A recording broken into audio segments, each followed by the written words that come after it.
1969. A British mother watches breakfast television with her two young children. An ad comes on. It shows a bowl of sugar-frosted cereal.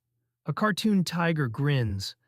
The voiceover says, "Frosties, part of a complete breakfast, packed with energy and vitamins to help your kids grow strong." The mother writes it on her shopping list. She believes it. Why wouldn't she? It's on television. It's endorsed by doctors. It's marketed as healthy. But here's what the ad didn't say. A single bowl of Frosties contained more sugar than a chocolate bar. It had virtually no nutritional value. And the vitamins were sprayed on artificially to meet legal requirements. For decades, British food companies lied to parents. They marketed sugar as health. They marketed fat as fuel. They marketed processed junk as nutrition. And they did it with the full approval of regulators, the support of scientists they paid, and ads designed to look like medical advice. This is the story of 10 British food ads that lied about health and got away with it. Let's start with the cereal industry. In the 1960s and 70s, British cereal companies like Kellogg's, Weetabix, and Quaker ran ads claiming their products were essential for children's growth. One Kellogg's ad from 1972 showed a doctor in a white coat holding a box of Corn Flakes. He looked directly at the camera and said, "I recommend Kellogg's for growing children. It's fortified with vitamins and iron." What he didn't say, Corn Flakes contained 12 grams of sugar per serving and almost no fiber. The fortification? Synthetic vitamins sprayed onto the flakes because the processing had stripped away all natural nutrients. Another ad for Sugar Puffs claimed they were honey-coated energy for active kids. Reality? 56% sugar by weight. That's more sugar than a donut. But the ads showed children running, playing, smiling. The message was clear. Sugar equals energy. And British parents believed it. By the 1980s, childhood obesity rates in Britain had tripled. Then, there were the margarine lies. For decades, British margarine companies marketed their products as healthier than butter. One ad from 1978 showed a worried woman talking to her doctor. He says, "Your husband's cholesterol is high. Switch from butter to margarine." The product? Flora margarine. The claim? Scientifically proven to reduce cholesterol. It sounded credible. It looked credible. But it was a lie. Flora and other margarines were made from hydrogenated vegetable oils, trans fats. And trans fats, as we now know, are worse for heart health than butter. They raise bad cholesterol and lower good cholesterol. But in the 70s and 80s, the margarine industry paid for studies that ignored trans fats. They funded scientists who promoted margarine as heart healthy. They lobbied the British Heart Foundation to endorse their products. And it worked.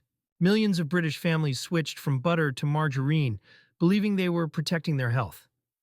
They weren't. They were consuming one of the most harmful fats ever sold.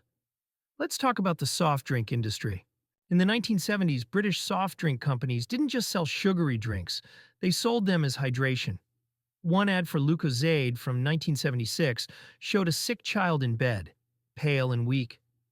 His mother hands him a bottle of Lucozade. The voiceover says, "Lucozade aids recovery, trusted by doctors and nurses."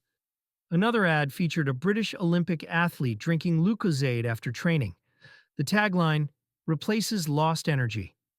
The implication was clear. Lucozade wasn't just a drink. It was medicine. It was sports fuel. Reality? Lucozade was sugar water with artificial flavoring and a tiny amount of glucose. It didn't aid recovery. It spiked blood sugar and rotted teeth. But the ads showed doctors. They showed hospitals. They showed athletes. And British parents gave Lucozade to their sick kids, believing it helped. One 1982 study found that 71% of British parents thought Lucozade had medicinal properties. It didn't. It was soda with better marketing. Now the baby formula scandal. This one's darker than the rest. In the 1970s and 80s, British formula companies like Cow and Gate and SMA marketed their products as equal to, or better than, breast milk. One ad from 1974 showed a mother bottle feeding her baby. The voiceover said, "Cow and Gate formula.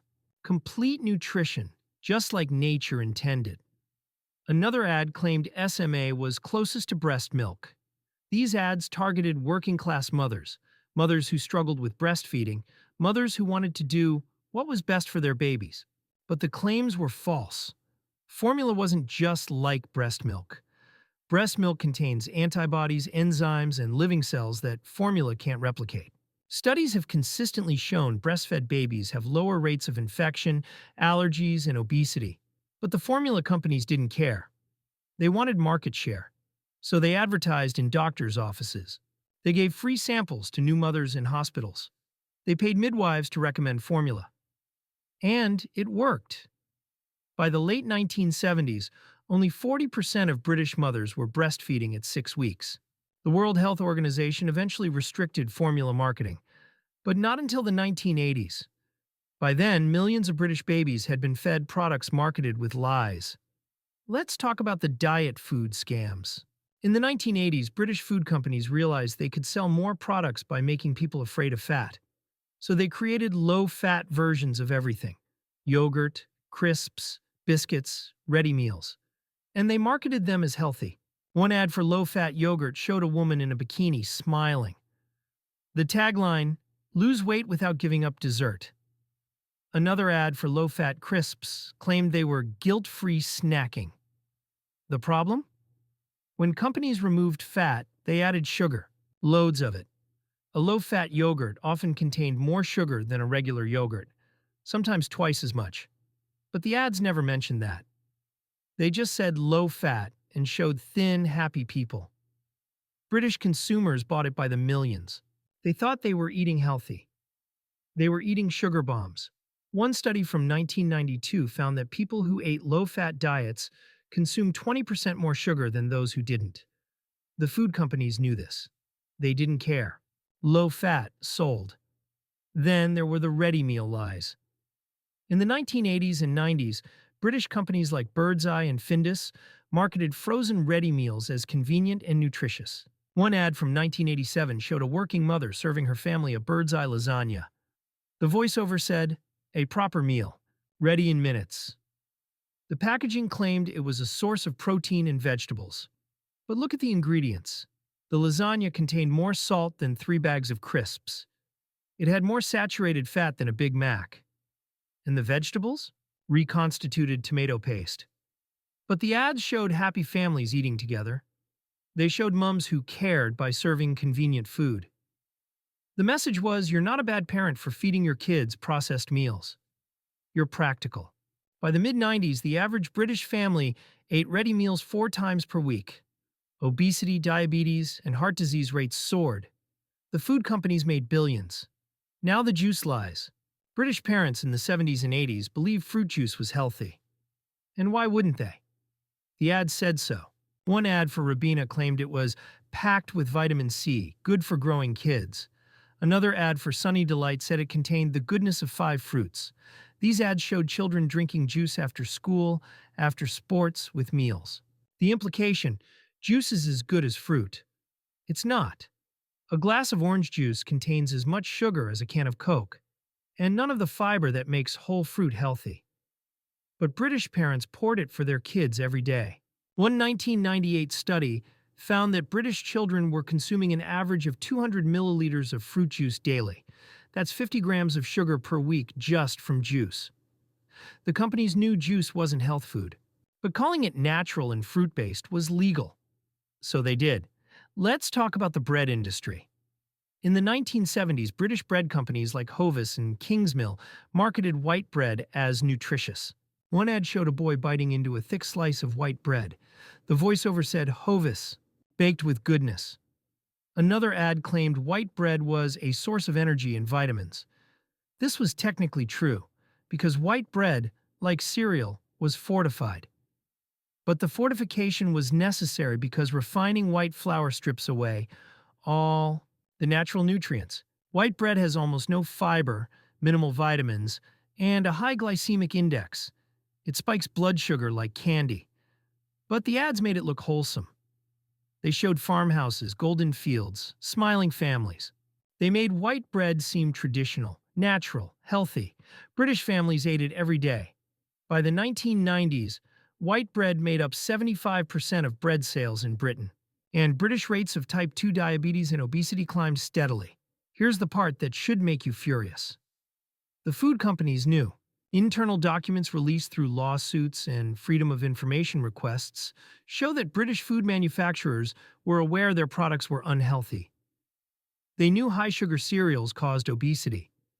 They knew trans fats caused heart disease. They knew formula wasn't as good as breast milk.